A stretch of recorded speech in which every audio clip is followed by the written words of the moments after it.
I'm Andre Calilhanna. I am the blog manager for Disc Makers. I've been with Disc Makers for 20 something, 5 years now. And I think that's probably the same time that Ariel was getting involved with cyber PR. It was Ariel Publicity, as I recall back then. So good friend Ariel is here with us, and cyber PR just hit 25 years, I see. Yes, it did. Fantastic. Congratulations. And congratulations on the new book.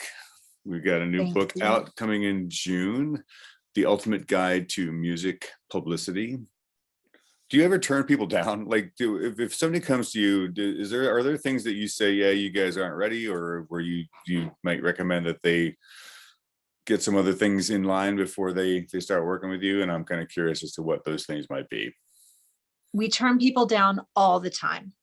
So there's probably at least 600 music PR firms in the United States alone. I know there's 500 on the PR list, which is a Google group that I'm really active on, which is all and only music publicists. So I'm not for everyone. Everyone's not for me. We know our limits. We know the types of music that we can promote. And we're really, really transparent about that. So that's the first thing. The second thing is, if you have goals that are not in alignment with what my team and I are able to achieve, that would be another reason why we might not be right. And everybody should have the goals that they want to have. But if someone comes to me and they don't have any PR and they want to get in Pitchfork, Rolling Stone, Drowned in Sound, Stereo Gum, Brooklyn Vegan, NPR, I'm not your girl. I don't know how to do that. Hire a more national publicist that has a lot of experience in those publications, if that's what you're going for example. Another reason why we might not take on a client is they don't have what we talked about, the brand, the signature story hook. We can, of course, write a bio and help create that. But if you have like 0 followers on social media, your website looks like crapola, you don't look like you're dialed up around the net, we will try to offer you something else, which would be more along the lines of, we do something here, which is we write long-term marketing plans and artist development plans. Mm-hmm. And I think that should come way before you just start with PR. And I think that's a mistake that I see artists make all the time in music publicity. They're so excited, their music is out, they want to know what will the critics say, and they jump to get the publicist before they've thought through, who are my fans? What is my brand? What's my essence? All of that is critical. So do you, obviously, I guess you must, then when you sit down with a client that you are going to work with and you set expectations, I mean, how specific are those expectations, and how much are you managing the artist expectations? PR, by definition, is artist management of expectations. That is pretty much the gig. And it's not anyone's fault. It's like you hire someone and you pay a lot of money and you have high expectations.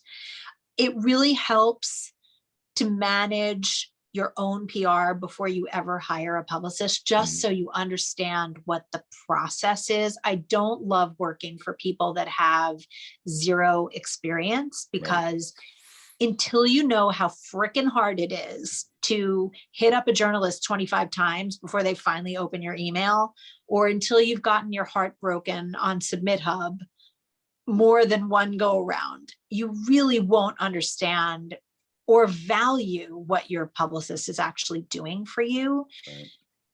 You know, PR is not ordering a hamburger at McDonald's. You don't say like, I want onion and take the lettuce off, extra cheese. Like, that is not, unfortunately, how it goes.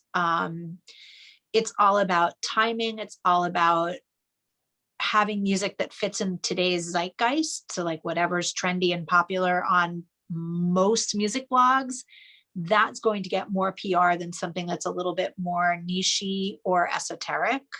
And understanding that sometimes it has nothing to do with your music and could have everything to do with what most music blogs cover. When you see, oh, look at that, there's an artist that's getting like reams of press. Why am I not getting that?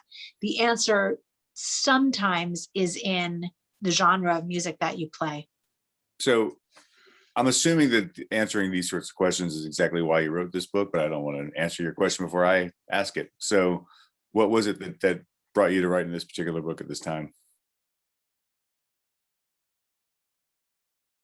The landscape has changed really dramatically, really dramatically. I mean, so many times in 25 years, I can't count, but a few years ago, music blogs were reigning supreme, and getting premieres on music blogs was like the thing to do.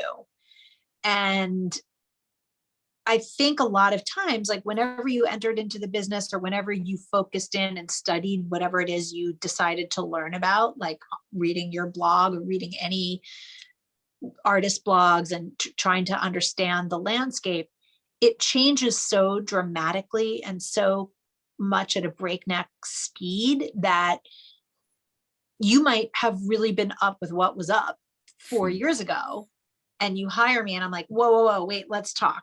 Music no longer comes out on Tuesdays, it comes out on Fridays. A lot of artists still don't know that. For example. So it's getting up to speed is really, really important. And I wanted to write this book because I can't believe it. There is no music publicity book in the marketplace. There's a couple books for students that are in music industry courses, but they're very academic. And then there's a lot of books like Ari Herstand's great book and many, many others that cover publicity as like a chapter, but there is no comprehensive, like soup to nuts music publicity book. And based on all of the questions that I've been getting over the years, I've been blogging for years about different aspects of publicity, but I really wanted to be able to present, like, here is an entire handbook with everything I could think of. And the beautiful part about this book is there's a lot of really cool contributors, a lot of other music publicists, friends of mine and colleagues gave very generously their golden nuggets of advice. Plus we've got the other side of the desk. So there's bloggers, playlisters, podcasters, music journalists.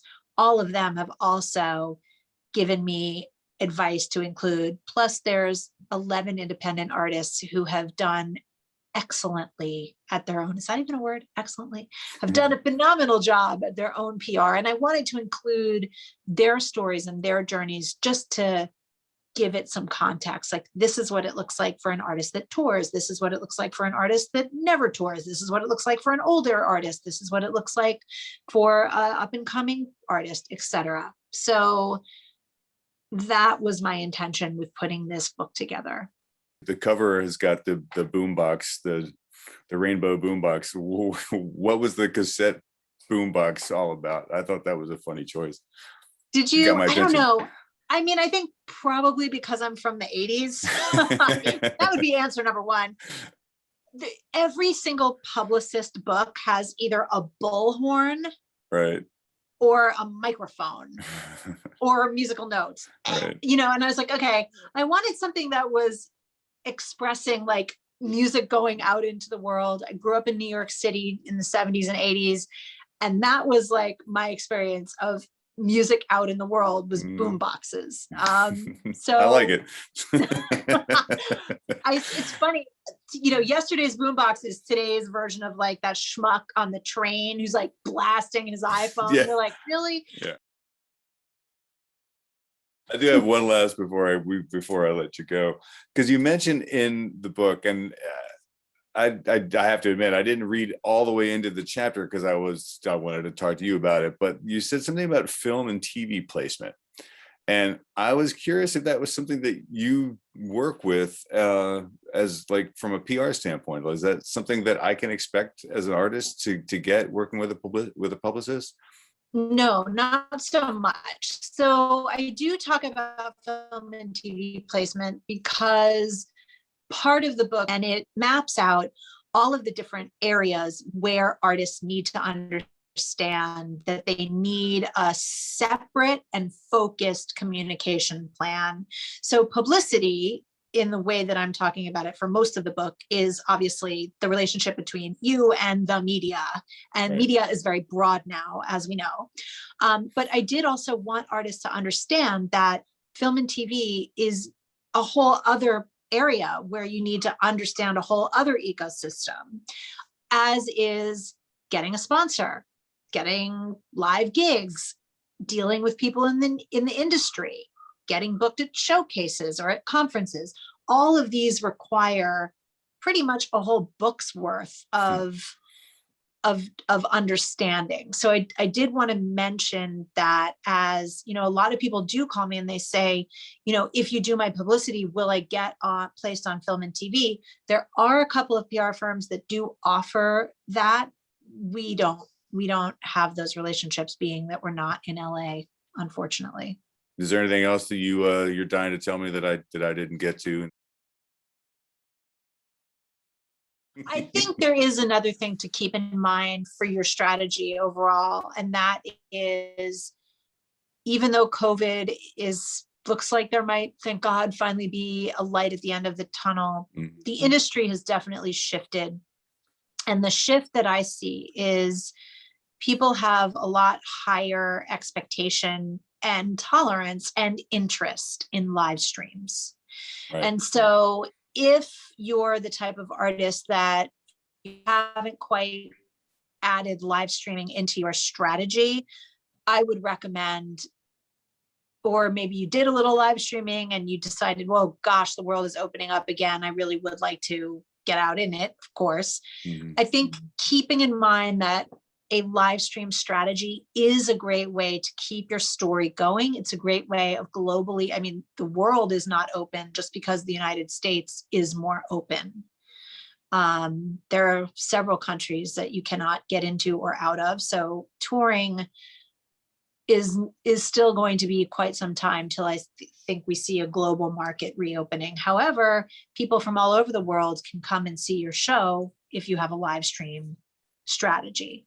So I highly recommend thinking through that. And the book does talk about that and how you can parlay a strong live stream strategy into your publicity. Awesome. Well, Ariel, thanks so much for taking the time. This is Ariel Hyatt from Cyber PR, and it's cyberprmusic.com. Is that correct? Yes. That so is correct. Go check out cyberprmusic.com, and of course get the book, and we'll have our guide coming out soon too. So The Ultimate Guide to Music Publicity is the name of the book. Ariel, it's been a pleasure. It's been too long since I've last seen you, so hopefully next time it will be in person somewhere. Yes, at a show. Thanks for having me. All right, you got it. Take care.